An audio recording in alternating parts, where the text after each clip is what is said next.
Good morning all.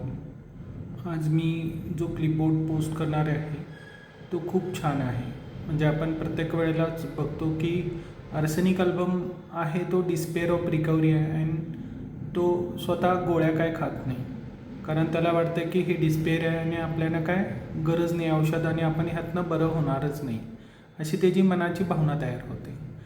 पण जर आपण डिस्पेअर रिकव्हरी, आपल्याकडे खूप पेशंट येतात ना की त्यांच्या कंप्लेंट्स असतात की डॉक्टर आता औषध गोळ्या घेऊन मी थकलो आहे, मला औषध गोळ्या घ्यायची गरजच नाही, आता मला औषध गोळ्या खाऊच वाटत नाही आणि त्यामुळं बघा तुम्ही मला औषधाचा फरक पडतो का नाही किंवा त्याचा काय उपयोग होईल का नाही हे तर बघितलं पाहिजे आणि हा आजार काय बरा होईना, अशा खूप कंडिशनमध्ये आपल्याकडं पेशंट येतात. त्यासाठी हा क्लिपबोर्ड खूप छान आहे आणि त्यातल्या रेमेडीज बी आपल्याला खूप बघायला मिळतील. महत्त्वाची रेमेडी आहे creosote. Despair mind, despair health of, mind despair recovery of. म्हणजे तो खिन्न झाला आहे की नाही आता मला फरक पडेल का नाही, आता मला माहीत नाही, माझी हेल्थ बी आता इम्प्रूव्ह होईल का नाही माहीत नाही आणि त्यामधनं काय फरक पडेल का नाही हा बी माहीत नाही. आता आपण एक बघितलं mind despair recovery of evening. म्हणजे इव्हिनिंग म्हणजे उतरती कडा, आजार खूपच वाढत चालला आहे आणि त्यातनं मी आता बरा होईन का नाही ही माझी मनाची भावना निर्माण होते. माइंड डिस्कंटेंट म्हणजे तो समाधानीच नाही आहे त्या गोष्टीमुळं आणि डिस्कंटेंट एव्हरीथिंग विथ म्हणजे काय सगळ्या गोष्टीलाच तो डिस्कंटेंट आहे. माइंड डाऊटफुल ऑफ रिकव्हरी म्हणताना तो डॉक्टरना सरळ विचारतो फरक पडेल ना डॉक्टर, उगीचंच आपलं औषध घेण्यात काय अर्थ नाही आहे. मग बघा आता क्रिओसोटमध्ये आपल्याला हे पेशंट कुठल्या कुठल्या गोष्टींमध्ये येतात.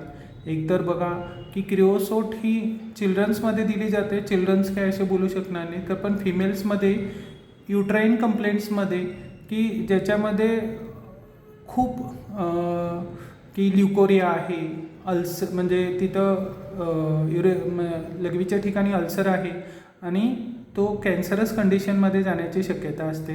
अशा कंडिशनमध्ये आपण क्रिओसोट यूज करू शकतो. इग्नेशिया आहे. इग्नेशिया जी रेमेडी आहे की ती ज्या वेळेला सगळी ट्रीटमेंट घेऊन डिस्पेअरमध्ये जाते त्यावेळेला ती इम्बेसिलिटी निगेटिव्हिटिझममध्ये जाते आणि डिस्कन्सर्टेड फिलिंगमध्ये जाते. म्हणजे तिला नको वाटतं आता औषधच नको, जाऊ दे सोडा, असं तिच्या मनामध्ये भावना तयार होतात आणि डिस्कन्सर्टेड फिलिंग व्हायला चालू होते. ती मग असं होतं की तुम्ही काहीही करा पण मला आता कंटाळा आला आहे आणि जर तुम्हाला देऊ वाटलं तर त्यातनं मला बाहेर काढू शकता. आर्सेनिक अल्बम आहे की आर्सेनिक तर माहितीच आहे की तो औषधसुद्धा घ्यायला तयार होत नाही आणि पण तो rest cannot rests when things are in not proper प्लेसमध्ये आहे. कॅल्केरिया कार्ब बी डिस्पेअरमध्ये जातो, पण कॅल्केरिया कार्बला लाईट डिझायर पाहिजे असतो, ॲकोनाईटला बी लाईट डिझायर पाहिजे असतो. अशा खूप रेमेडीज आहेत की त्यांच्यामध्ये आपण हे क्लिपबोर्ड यूज करू शकतो.